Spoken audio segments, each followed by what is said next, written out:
1043 is a view basically of Lancelot's dock on Porgy Key facing north on Caesars Creek. And this is going to be an interview on Hardy Matheson's boat in January 1990 of Lancelot Jones. And it was a spontaneous visit by Hardy Matheson, who is his attorney, and myself, who is a good friend, to interview him on videotape, which apparently has not ever been done before. There's pictures of him poling over in the boat, and the reason they pole is gas you can't buy on Caesars Creek, so therefore poling for short distances makes good sense. And then the interview starts with Hardy Matheson interviewing Lancelot Jones, and you'll hear the history from Lancelot, and you'll hear Hardy Matheson asking questions. Hardy Matheson is a third-generation Miamian. They donated Matheson hammock, and he ended up being a county commissioner and an absolutely delightful guy. And we had a wonderful afternoon, and I want to listen to the Bahamian twang of Lancelot Jones because of his Bahamian mother, Moselle Albury. He died. Yeah, he died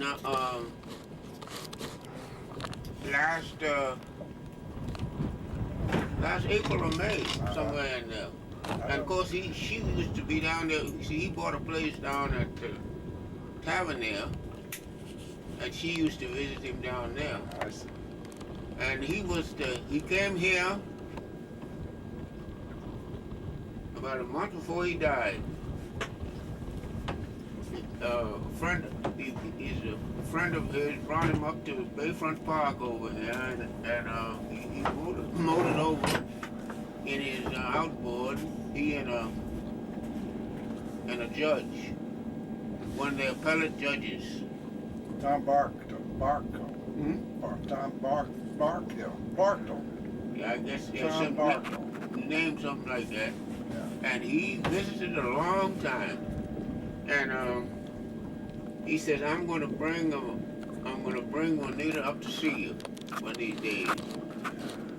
And when I looked in the paper there one day, and it was Luther Brooks, deceased. And they had his picture and all. They had quite a write-up in the Miami Herald about him. And there it was. So right there before the dock, he said, well, he said,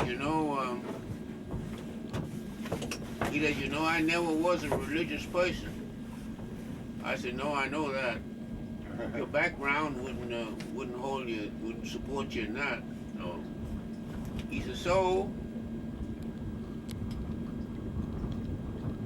when I die, that's just it. He said, I'm not thinking about any hereafter because I don't think there is. Right there to the head of that dog. Luther told you that? Yeah. He said, when I die, that's it. Reverend Drake, colored preacher out there, got him to join the Baptist church. This Drake was a colored Baptist preacher, and Brooks, for a long time, office was across the street from this church, St. John Baptist Church. And he got Luther to join the church. But Luther went way out in North Miami and joined the church. Yeah. And I noticed in the paper, he left a little bequest to the church and so forth. To that church? To that church? Yeah, to this church he joined. But he said he didn't have any faith in a hereafter. He just couldn't comprehend it. Lance, was your father a preacher? Yeah. Yeah, but he never pastored anything, He had his credentials. When he became a minister, they had some kind of conference or committee, a group. But if you wanted to become a minister, you would go before this committee and apply. Was that in North Carolina? No, here in Florida. Oh, in Florida.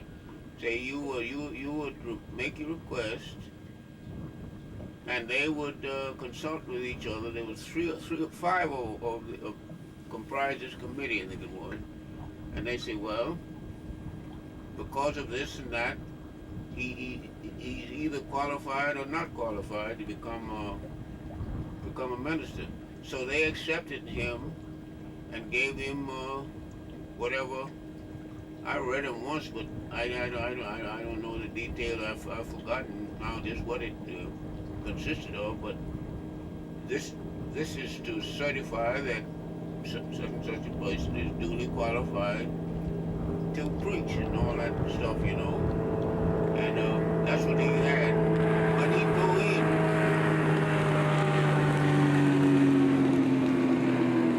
This was after he moved to Florida. Yeah. When he'd go in on, like he'd go in a lot of times on Fridays, but Sunday he would speak at the church that he helped found, the Mount Zion Baptist Church there on 9th Street, 3rd Avenue. You know where it was, yeah. I didn't know that. I didn't know he founded that. He and two more preachers founded that church. Mount Zion Baptist. Yeah, and then it just the turn of the century. Then when was Well, I think it was about 1896 or 7, somewhere in there. Then he moved to Key Biscayne? When did he move to Key Biscayne? He moved to Biscayne, to Key Biscayne in 91. 1890. 90, yes. And he left there, no, I guess it was 92. He left there in 1902 and came down here. In 1902 and came here. He stayed there about 9 years. On Key Biscayne? On Key Biscayne? Yeah. He was working for Davis? Davis, yeah. You know, Davis owned all the south end of the Key. All the east.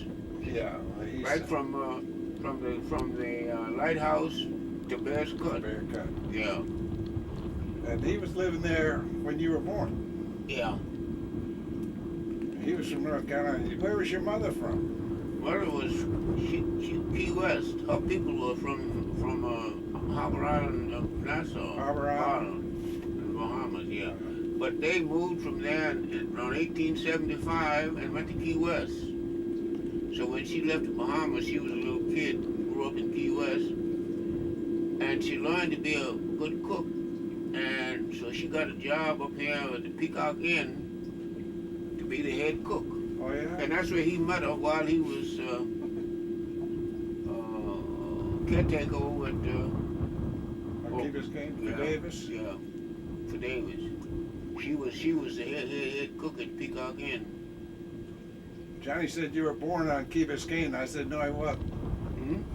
John Smart said you were born on Key Biscayne. And I said, no, you were not born on Key Biscayne. But you know. You're supposed to be born in Miami. You tried to get born in Key Biscayne. You weren't born either place, were you? No, you know it's a strange and a very strange and unusual thing. My father was a procrastinator in a measure, but she was more of a procrastinator. So she had her sister, one of her sisters. She had four sisters. She had one come over and be a nurse during this state of pregnancy. So he had in those days. That's all they had was a sailboat, and she had, like today, she had kind of a creeping pains, build up pains, but they just discounted. Says nothing. It isn't time yet. You have a few more days. You have a few more days before anything really happens. So that night, midnight, these pains grew worse, stronger and stronger. So he said, well, by daylight, he put her and the midwife, sister, on the boat. So now we got to go over to Dr. Jackson. Jackson was the doctor, you know. Henry Jackson. Huh? Henry Jackson. Yeah, the Jackson Memorial Hospital Yeah. named after. He delivered me. He delivered me. Well, he he got the boat all ready and they started over and was almost calm. Calm. So when they got about a mile off away from the point Southwest Point. where your dad had his house, Master. yeah, I arrived there on the boat. You decided you weren't going to procrastinate. No, I arrived on the boat, and of course this midwife, she knew how to clip the string, you know. Tie off the umbilical cord. Yeah. And by the time we got over to put me in the hands of Dr. Jackson, everything was all right. He didn't have much to do. He just spanked me and so forth, and there it was. So I was actually born in the Biscayne Bay. What was that, a catch? A sailboat. How big was the sailboat? It was about a 20, it was a smack, you know. Smack. Yeah, it was about 22-foot boat. Uh-huh. Sailboat had to lie well and everything in it. Then did you leave? Your dad left Key Biscayne and came down here. Yeah, he had his brother come here and do some initial clearing. You see, he was interested. He got interested in the pineapples up here. All this was Elliott Key was just beautifully cultivated in pineapples, and he had a month off, June each year, for vacation. So he'd sail down through and meet these people, and everybody was so joyful about their pineapple business. That was harvest time, wasn't it? June was. Huh? June was harvest time, wasn't it? No, it is April. April was started, harvest. yeah. Okay. And so he said, well, now, gee whiz, I have a couple of dollars. I want to do something aside from being a caretaker. So he inquired of these people along, did they know anyone here was interested, would be interested in selling some of their property so he could get started in the pineapple culture himself. They said yes. They said there's a man, an old sea captain by the name of Fletcher Albury from the Bahamas. Said he doesn't want to dirty his hands with being a tiller of the soil. So I think he'll make a deal with him. So he hunted up this Fletcher Albury, and in 1897 he bought this place. You know how thin the abstract, just about tree transfers or something there. And you kept it. You kept that thin abstract thing to show some of the other attorneys how. I got it. Huh? Have I got it now? Well, you took it from me, so I assume that you have it in your files. And so it was 60. Then there wasn't any accurate survey of these. In 1873, the government surveyed. The first survey was made, but it wasn't accurate. So they had it. I think it was 76 acres. Is that Porgy Key? Yeah, Porgy Key, and he paid Fletcher Albury $250 for it. For the whole island. For the whole island.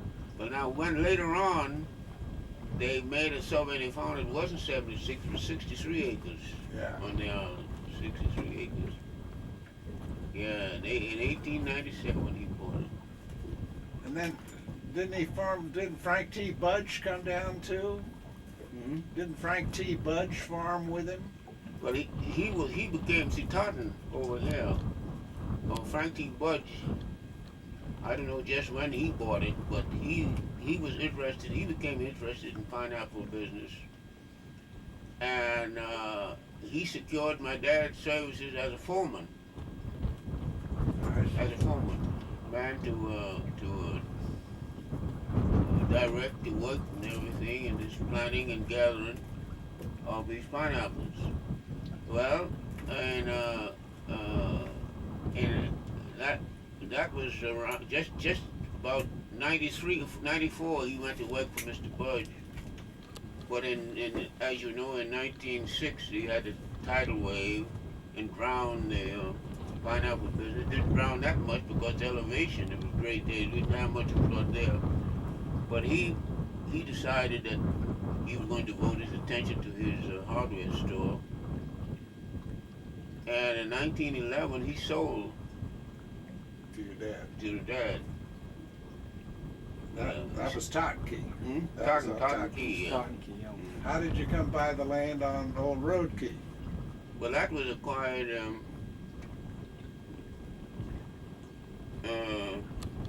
just a friend of his. There were 238 tracts of land there, opposite each other, piled of each other. So one of his friends bought 138 acre tract, and he told his dad the other was available. So his dad bought the adjacent 38 acre tract. Then that was about 1914 or 15, somewhere in there. Was that ever cultivated at all? No, never cultivated. And when did he put in? Your dad put in the lime trees? Lime trees? Yeah, the key lime trees. Oh yes, over there and here. That was after the pineapple business went dead. Yeah. He tried He tore it into that, you see, and until he got an income from the limes, while he just supplemented that with raising vegetables, tomatoes and cantaloupes and things like that. So you and Arthur moved down here with him when you were just little children. Yeah, I was a babe in my dad's arms, my mother's arms. Arthur was what, 2 years older than you are? Year and a half, yeah. Year and a half older than you are. Where was he born on Key Biscayne too? He was. So you've been here ever since 19 what? Mm-hmm. You've been here since 1902? Yeah. And you lived here on Porgy Key. When did he build the house on Porgy Key? Mm-hmm. When did he build the home on Porgy Key? Well, he had his brother build it. And when he came here, the first house was already built. But the first house it just had 2 bedrooms, and I'm not talking about this one here. It was wood. Over there where the cabin is, right beside that cistern there. There had 2 bedrooms, a large living room, and a kitchen. That was all the first house had. Now this house, of course, had 7 rooms to it. When did he build that? He built it in 1912. 1912. That's before I was born. Yeah, he had And he died when? He died in 1930? 32. 32. I just barely remember him.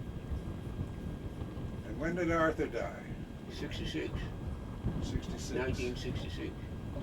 66, yeah. That was before it became a park. Right. That's right. And have you ever heard from Kathleen? Oh, I talk to her every time I go to town. Is she living in Miami now? Yeah. This is Arthur's wife. Arthur's wife, yeah. Lovely And she lady. always asks about you. Lovely lady. And she had adopted, what, 1 or 2 children? 2. 2 little boys. They're grown now and married. They are. Yeah. One is married, and the other is over in Germany in the service. Lovely that guy. She adopted them after Arthur died. Yeah. She adopted these 2 children. She's one of the first single parents I ever heard of that adopted children. That's amazing. I didn't even know that Arthur was married, so that's all news to me. Yeah, Arthur's married. See, he was married 3 times.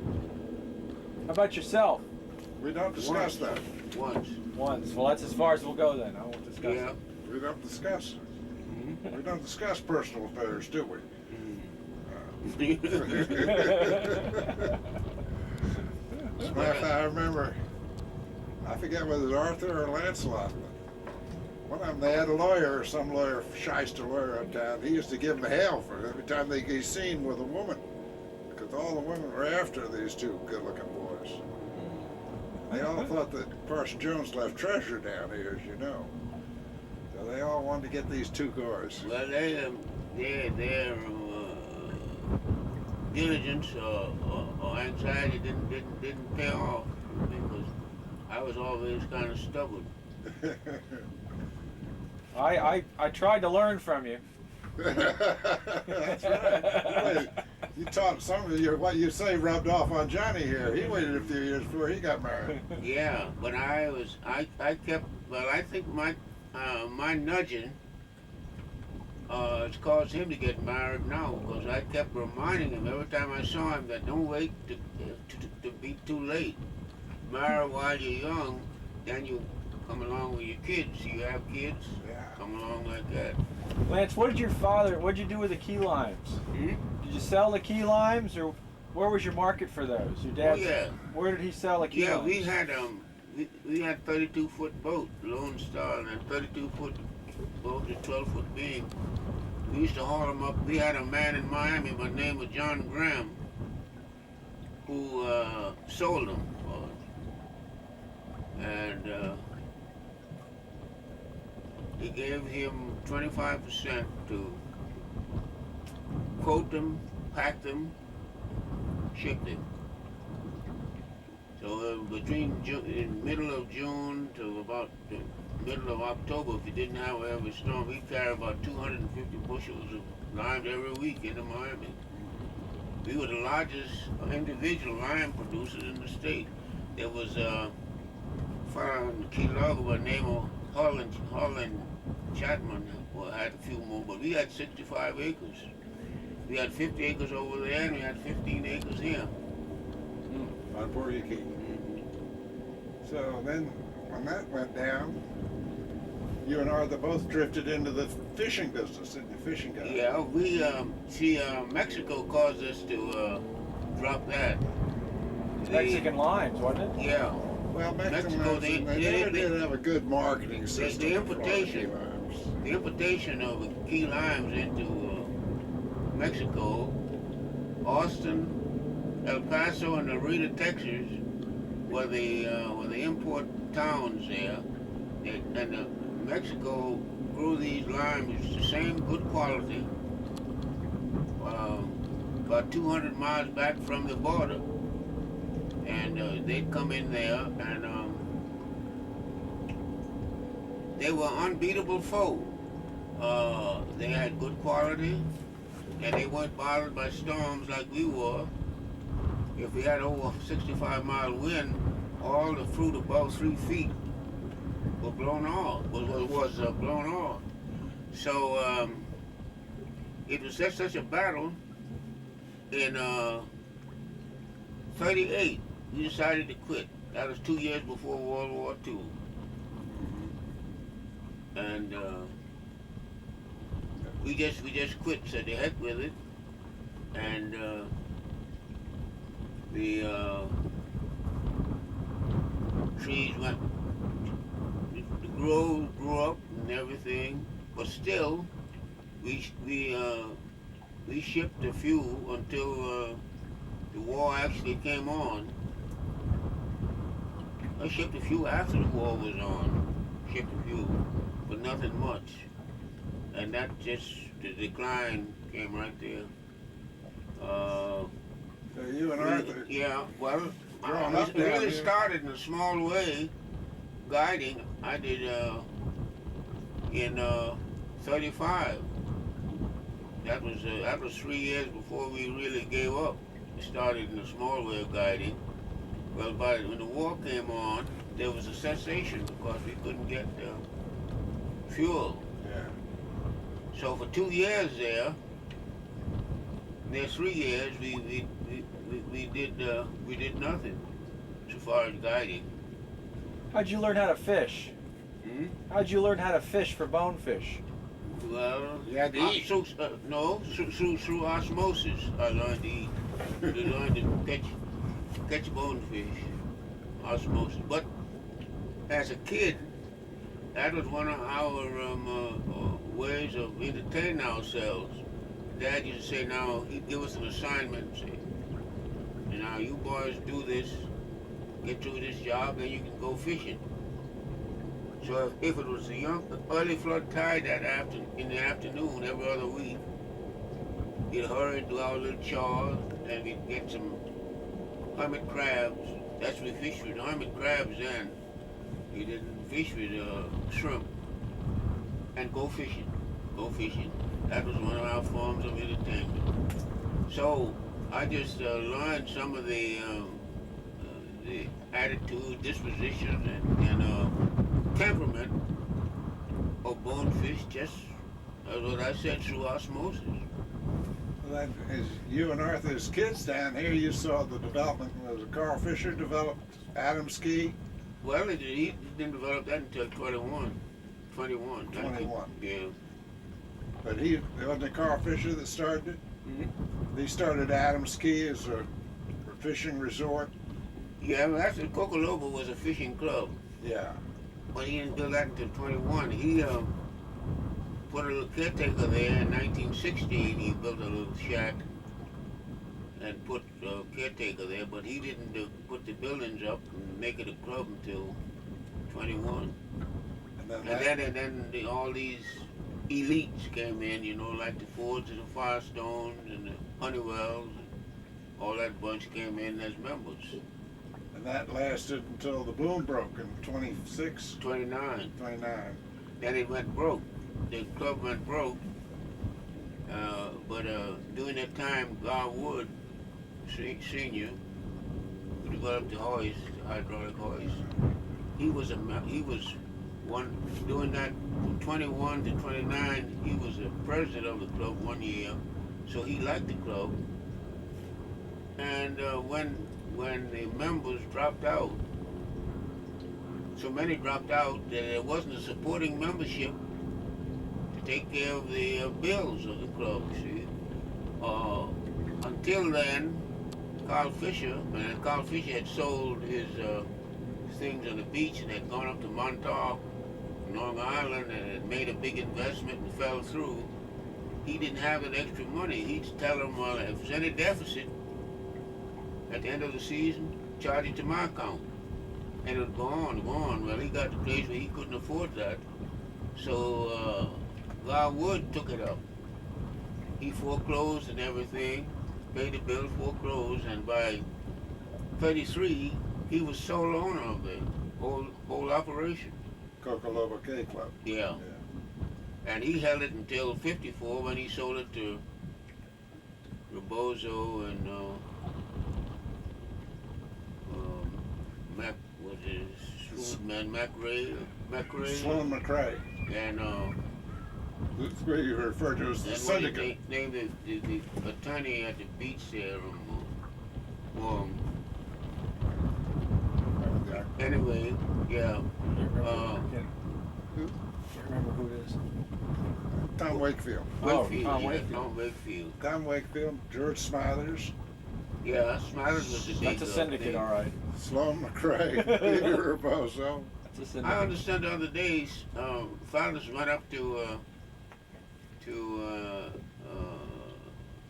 hospital there in Minnesota, and of course he had some swollen glands or something in his neck. Who was this? Smilers, George. George did? Yeah. I didn't know that. And I haven't been able to find out what happened, but I haven't. Up to the Mayo Clinic? He went up to Mayo, yeah, Oh, I'll be and he back. must have gotten things taken care of pretty well. I This saw his brother Frank the other day. Baxter told me about it. You know, one of his attorneys there, his friend. Yeah, You know, Baxter. I think I know him, yeah. He was up there in the DuPont building, just like George was, you know. And then, of course, they moved over to the Miami Center. Miami Center now. Yeah, Yeah, they all moved over there. Smithers Thompson, the whole firm, yeah. Mhm. Yeah. I don't think George is part of the firm anymore. No, but he's still, His name still- is still yeah. Smithers Thompson. yeah. His son is up in Jacksonville with Bruce, isn't he? Yeah, he's practicing law in Jacksonville. I don't think George is doing anything now. I don't think George is doing anything now. He's retired. Well, he He was until he got sick. He was supposedly. Well, I guess he was just supervised.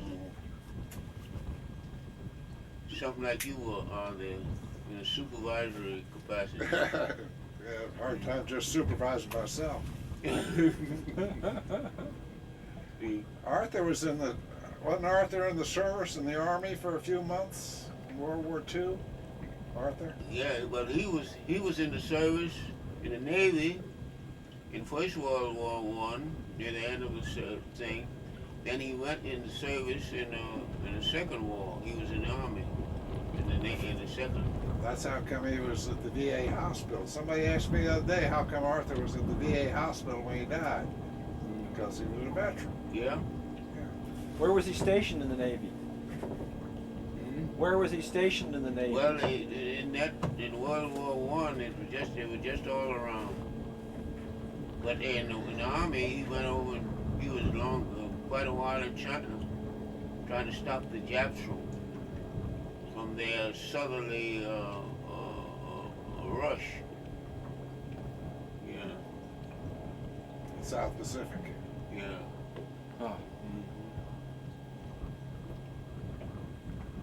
Yeah, in the First World War, he spent a lot of time over in the Virgin Islands around there.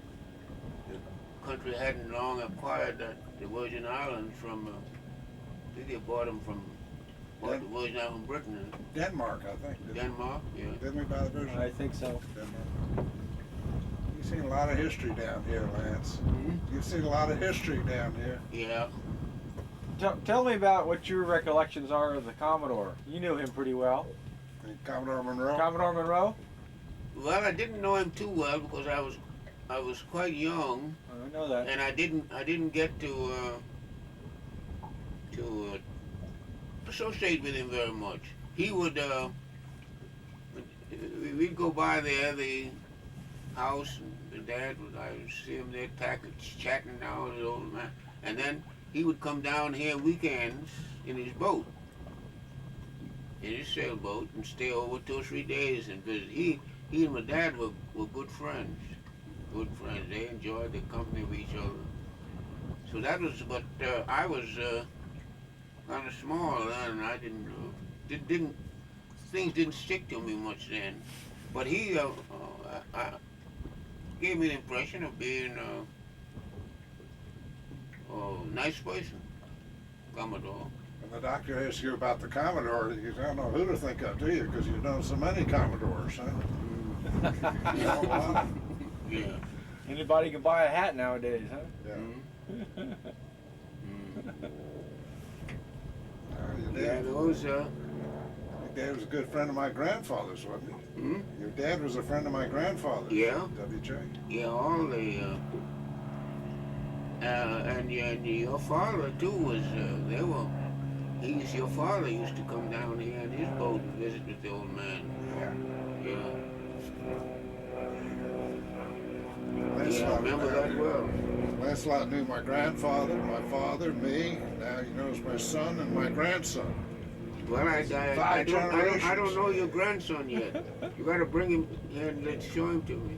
Remember we were down here about 2 years ago, and we were talking on the dock. The next thing we knew, these 2 little boys were up tearing your house apart. We weren't watching them. His parents weren't watching them. Oh yeah. Remember, they got in some mischief they shouldn't have been in. Mm-hmm. Something they were doing something. Yeah, you see, Robert has 2 boys, 2 boys. Yeah. Dylan and what's the other one? Merritt. Dylan and Merritt. Better get that right. Yeah, I better get that. I got their birthdays in my wallet. I carry a card with all the birthdays, so you can't catch me on that. Yeah. I've seen a lot of history. So he really likes Stuart, Florida, does he? Yeah. Well, I don't blame him. As I told the doctor on the way down here, coming down this morning, I never have been able to understand why we spend millions of dollars in taxpayers' money bringing more people into Dade County, and then we spend all the time complaining about too many people in Dade County. Mm-hmm. I don't know. Can you explain that to me? No, that's not offhand. I'd have to give it some study. I think if you studied it, you would spend less money trying to bring people into Dade County. You know, even a damn coon dog got enough sense not to desecrate his own yard, Yeah. but we don't seem to have as much sense. Lance, I tell you, it's, what's the, and you comment on the fishing in Biscayne Bay in the last 50, 60 years? You think it's about the same, or is it just a little overfished, or? overfished due to the excess of population. The overfish. You take every Saturday and Sunday like this. This place just loaded, and back there in the 50s, 60s, 40s, 50s, 60s before World War II. If you saw 8 or 10 boats go through here on Saturday or Sunday, you were surprised. That's before they had all these hot rods and outboards, high-speed Yeah. outboards. It just hit the. At the bottom. We're just starting to float a little bit. Look at the boats going through there now. So it'll gradually swing around. No more sailboats. They all kids going 40, 50 miles an hour now. Yeah, there's some sailboats, but How many? no, they stay out in the bay mostly. Of course, they have the small motors and they can go through the thing. But these fellows amuse me going through here with the big rooster tails. And we have some here, some of them have 2 and 3 large outboards on them, you know.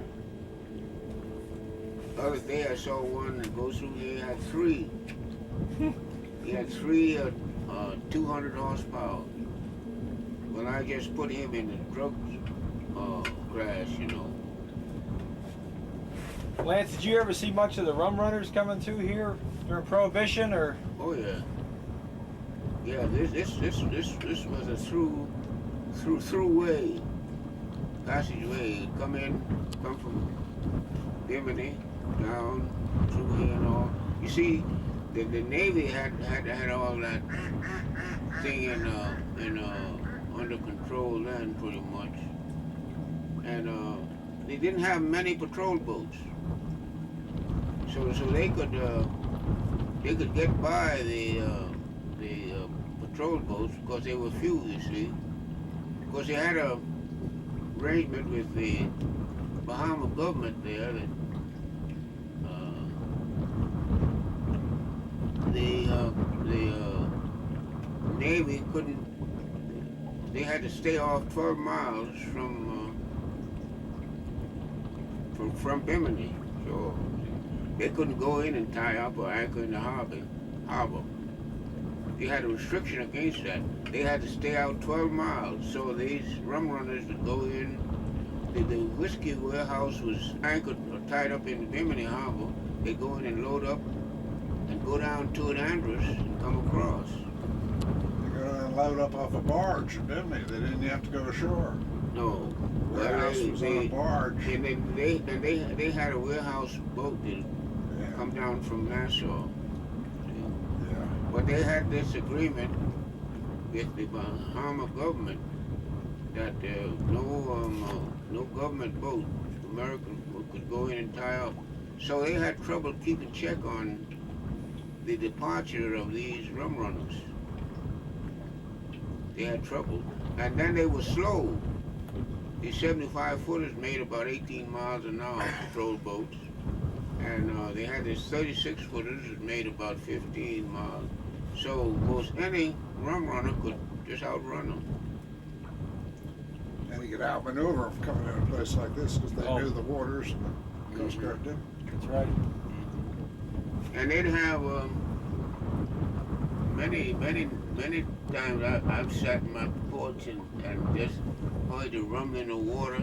They'd have their exhaust would go down about 3 feet underwater, and all you was no pop noise. Everything was just underwater.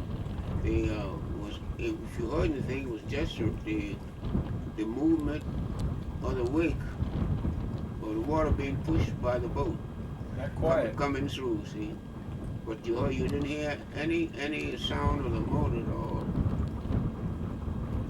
But this thing now is far greater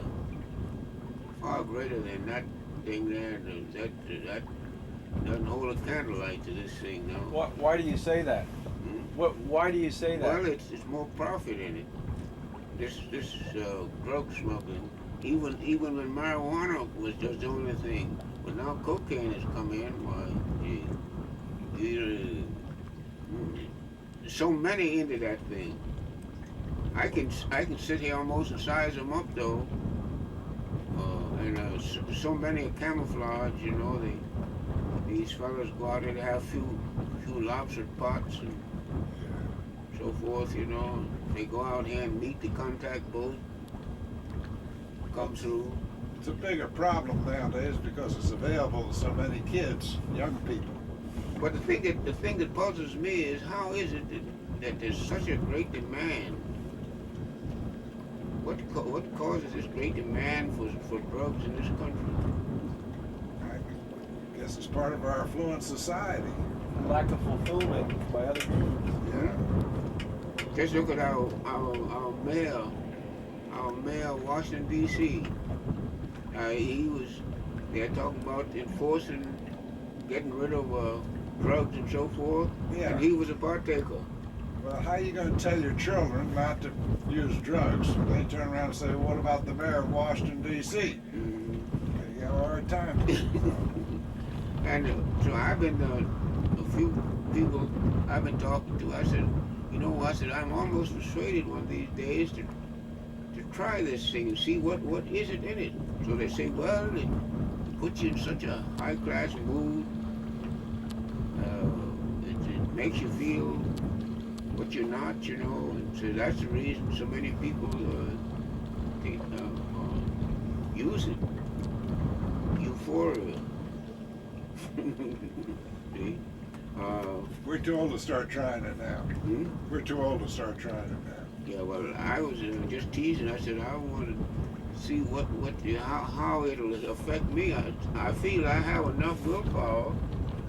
And if I got a adverse reaction, I wouldn't have to, repeat it. Yeah. Well, that's the trouble. They become addicted to it. No, before I form any addiction. Before I form any addiction, I think I could Quit. quit. Yeah. But I haven't ventured into it yet. But I sometimes I just said, why is it there's such a market in this country? It's all over. It is. It's not just here. No, you can go to Minnesota and get what you need if you Yeah, I want. guess so. Sad state of affairs. It's just all over. And how they can get by. They have interdiction and all kind of things. How they can get by with so much of it. How successful do you think the interdiction's been down here in the Keys? I talked to some of the boys, like the Rangers and particularly the custom fellows. They said they only get about 25%. How many park rangers are down here now? They have quite a few there, but the number varies. They have, say they'll have a half dozen between here and the marina up there, something like that. Well, let's see. The government declared it a national monument in 1968, right? Mm-hmm. 1968, they established the national monument Yeah, and then they changed it in 80. to national park. Yeah, A lot of controversy over that. Some people liked it, some didn't. yeah. What do you think? Do you think it was a good thing or not? To change it? No, to make it preserve the place originally. Yeah, I think this, It's hard to say. I think it's a good idea to leave this for perpetuity, but it's too much of it. I don't think they need as much. I don't think they need as much as they have. You see, from Broad Creek, actually up to Biscayne Key. Key Biscayne, yeah. But I don't think we need that much for recreational purposes. That's the only thing there. I don't just the intent to let this remain for posterity is the intent's good, but just I don't think it needs that much. Well, a lot of people use it. Hmm? A lot of people use it. Yeah, but now you take like Elliot's is used quite a bit. You take like this island here. Who's going to use the other island to this? Who's going to use it? All the roads down here. It'll be many years before that's put into use. Yeah. You just don't need it. A large island like Elliot's there affords quite a few things. You got a beachcombing area and trailblazing area and all that stuff. See? But it's just like we do things excessively. The government. Oh, yeah. The government, they're not conservative in their doings of things like that. Well, the big thing, the mangroves nowadays, everybody wants to preserve a mangrove, even if it's only 10 square feet. You take, well now that, say, going on the south end of Elliot's, that's all the mangroves in there. It's illegal to even cut them, even trim them. Yeah, you need to have a permit and all You mean to, Trim a mangrove tree. It's a sin. They're sacred now. yeah.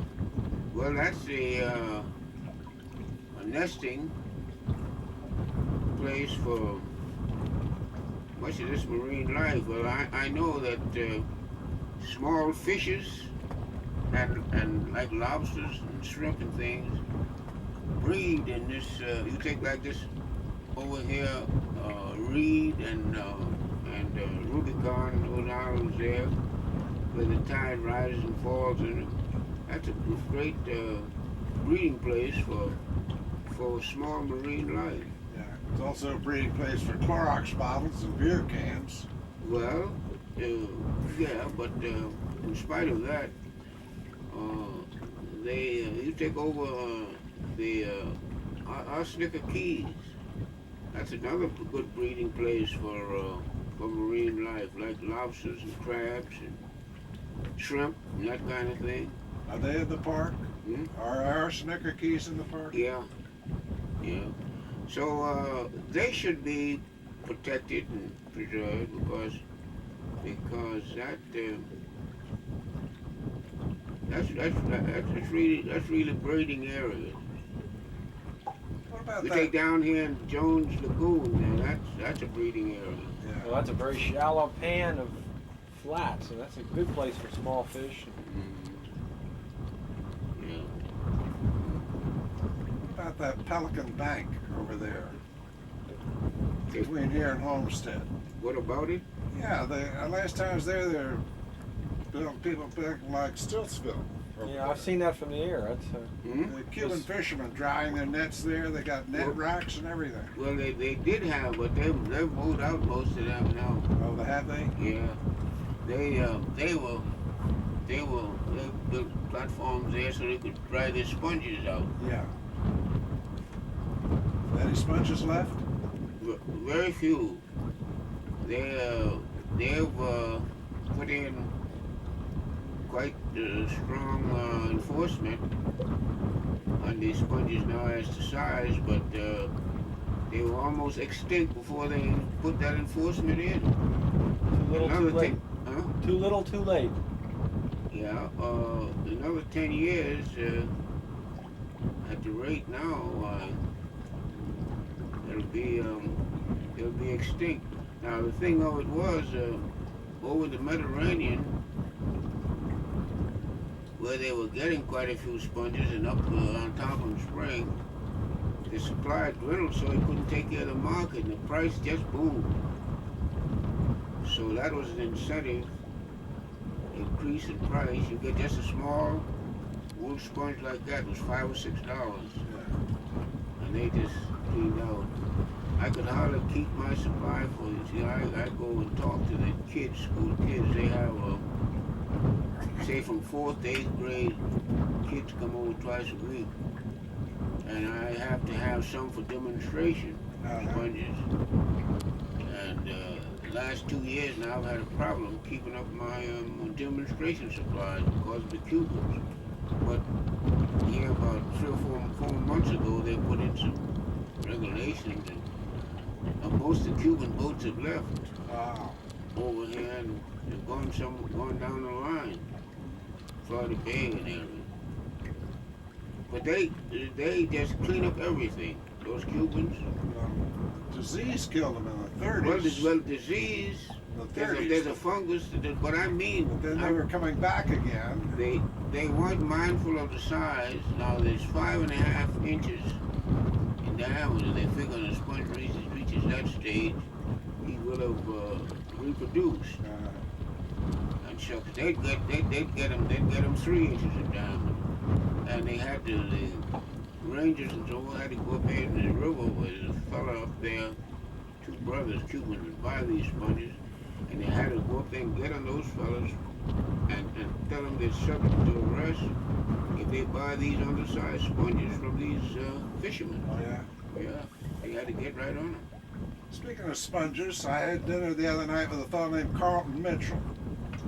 And he asked to be remembered to you, if I ever saw you. You met him with me about 5 years ago, I guess. And he remembered that you told him all about the spongers. Carlton Mitchell? Carlton Mitchell. Yeah. I guess I brought him in to see you about 5, 6 years ago. But I've been a source of information there, a very valuable source of information. Well, you ought to be. You ought to know a lot. You've lived down here long enough. Lance, tell me what the hurricane situation has been down here for you. You've been pretty safe on this island, though. Well, I felt safe especially when before the house burned, and because that was built that was 9-inch poured concrete, and that was built to withstand a 200-mile wind.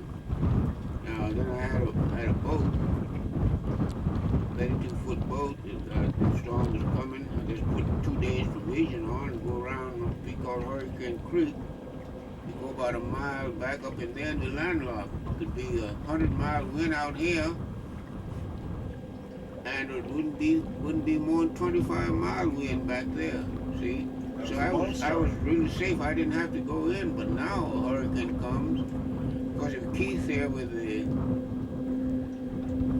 trimaran, you go up there. We have a place cut where you can get in there and safeguard pretty well. But I wouldn't want to stay here in that little cabin I have there now.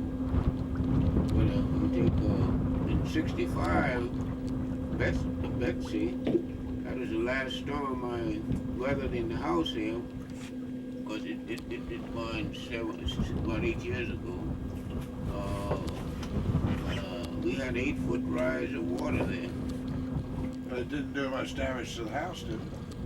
No, it did little. It was shingle roof, and some of the shingles blew. Yeah. Things like that. The 1926 hurricane didn't bother you at all then, right? Yeah.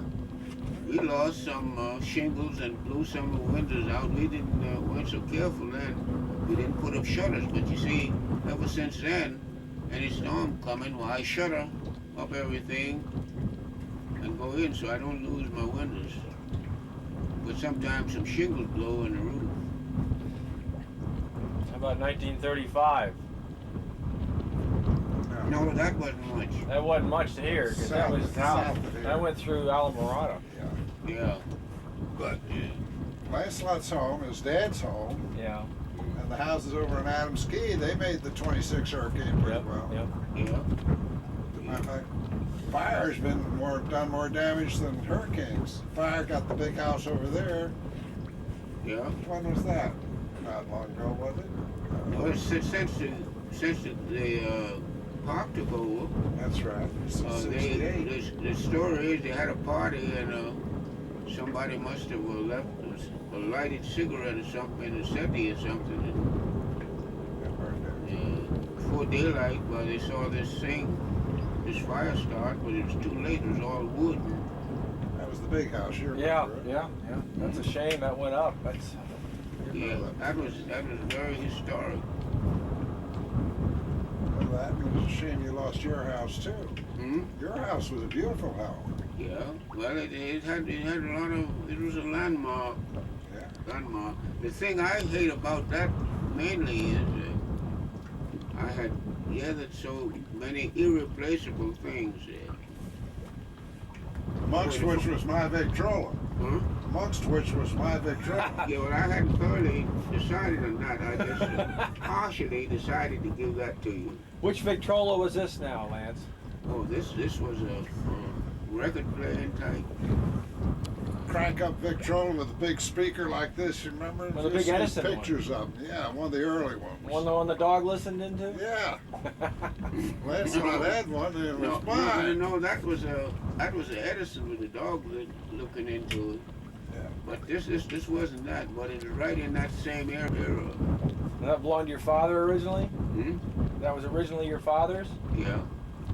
Lancelot And was going to leave it to me. I had records from 1914. Victrola records he had. You're kidding. To go with it, And yeah. sometime just for fun, I'd go and start this up and put one of those records on way back, and it was so different from the records now, He'd play one for me, and my wife listened to it, and she got a big kick out of it. That was the most valuable thing that went down with the house, Lancelot. My Victrola. Lancelot, you want a Coke or ginger ale or a beer? No, I'm doing pretty good. You sure? Yeah. Come on, beer. I've had one beer. Where'd you get the stand idea? Huh? You think you can make it more accurately with the stand? This stand helps a lot. It really does. That's pointing into the sun. Is that ruining it? That's perfect. No, it's perfect. Show Lancelot some of that.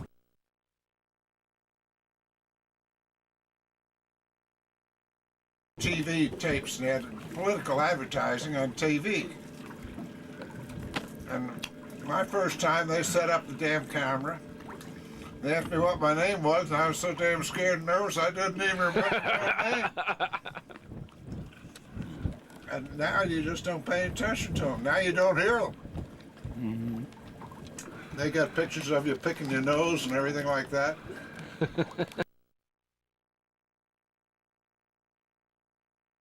Voice on the tape said, "This is Lancelot Jones. Where the hell are you?"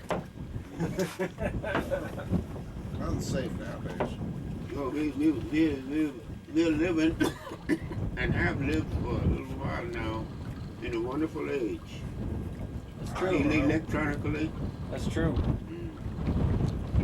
Lance, let me ask you a question. About 3 months ago, I gave a little talk on the history of Elliott Key.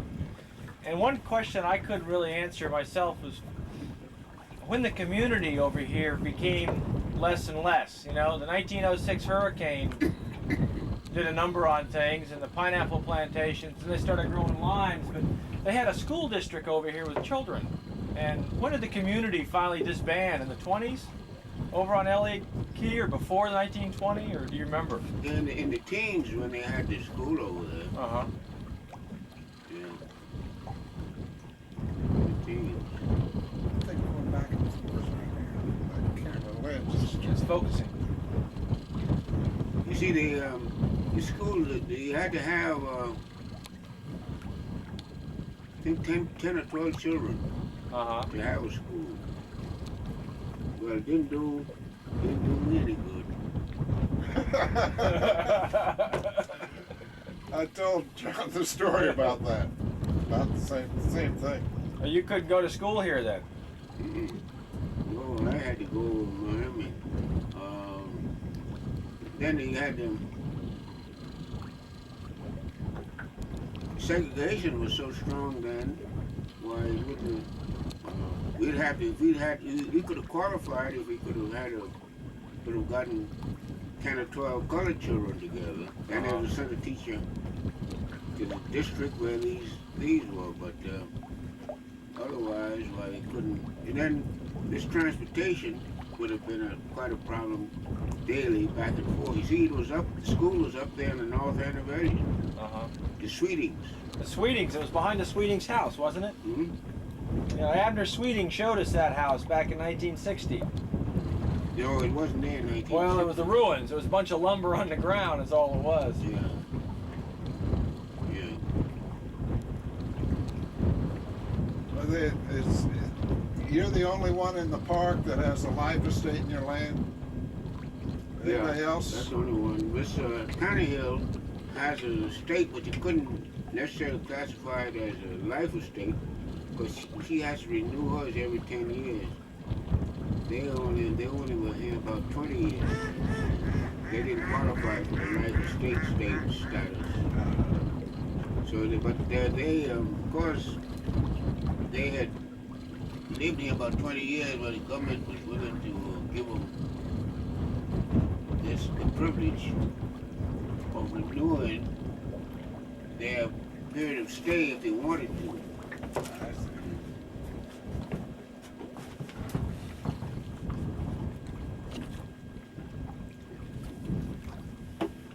Your dad and mother didn't get that job. Get what? No. Live estate.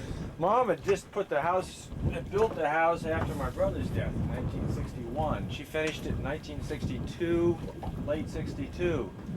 And she wanted to make a library, a memorial for my brother, and for one of the raised L children. And we never really materialized that, I don't think. There were some books down there. It was broken into a few times. And a lot of great memories of coming down here. That's when I first met Lance. Yeah, I was just a little kid. He didn't spend much time with me, just like the Commodore didn't spend much time with you, I guess. That's right.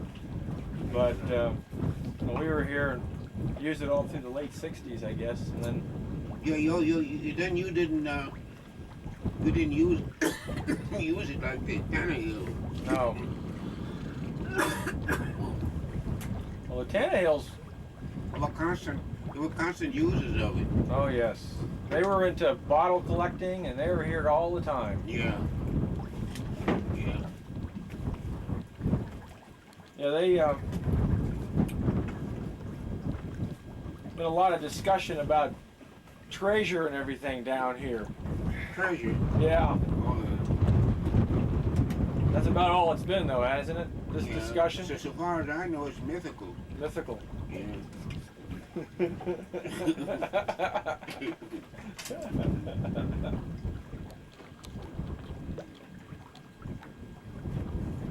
They, at Caesar's Rocco, there was supposed to be the point of contact for all that stuff. Uh-huh. They surely have checked and double-checked that a lot. I know there one day, and I was quite young, and somebody had been there to post diggers. Yeah. And these post diggers were about 4 or 5 inches in diameter, size, you know. Uh-huh. Over the whole darn place. The thing was perforated. These holes, the iron, somebody had been there hoping to find a hole where this treasure was buried, you know. And they just, you take this, they stay about 10 feet, there was about 5 holes. Yeah, and then it comes space. You had to be careful how you walked there. If you didn't, you'd get your feet down in one of those holes. And then they had the idea that said the Caesar could have buried your stuff when the water drowned in some ledges rock holes there, and so they just put on their diving suits, just dove all around there on those ledges. How long ago was this? Hmm? How long ago was this? Were they looking for that? Well, on up until the war, Yeah. nothing that I know of had developed much since World War II. Uh, But in the 20s and 30s,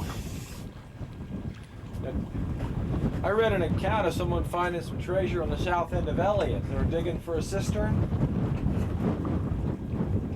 Some men were digging for a cistern. in the south end, Yeah, nobody's dug there for a cistern recently. I mean, a long time ago. Back in the 20s. It could have, this fella,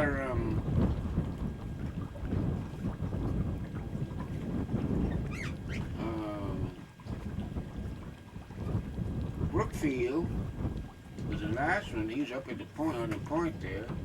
He had Brookfield had a camp there. He might have dug some to extend, but I don't think he did much to extend it for system.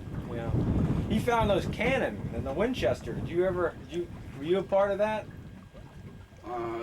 He didn't find them. A fisherman found them and told him about them. That's correct. That's right. Told him where they were, and he went out there and got them. Because those folks got some We used the equipment from Key Biscayne. We used the equipment from Key Biscayne, slack period in the summertime. We took a barge with a drag line on it. Michigan crane went down, got it in 1938. Right. Pulled up. But I think that was this bunch that Brookfield got hold of was a different spot from yours. This was a different spot from what you had there. No, we got them from the Winchester. You did? Yeah, Charlie Brookfield was with us. Were you on board? Yeah. As you say, some fishermen told Charlie, and he told my dad, talked to my dad, and we made a big do out of it. We brought up something like 28 cannon. The first two had coins on them. That meant we were all going to get rich, but there were no more coins on them. There were bunches are hanging on too. So rock. Lone Star did. Lone Star I don't. What was Lone Star? Lone Star was a sailboat, Which is auxiliary. auxiliary, but then they took the mast out of her at the end. At the end, they just hauled limes and stuff under power. Don't you get that, Lance? Don't worry about it. Don't you go up there. Don't worry about it. I'm going to show for something else. Okay.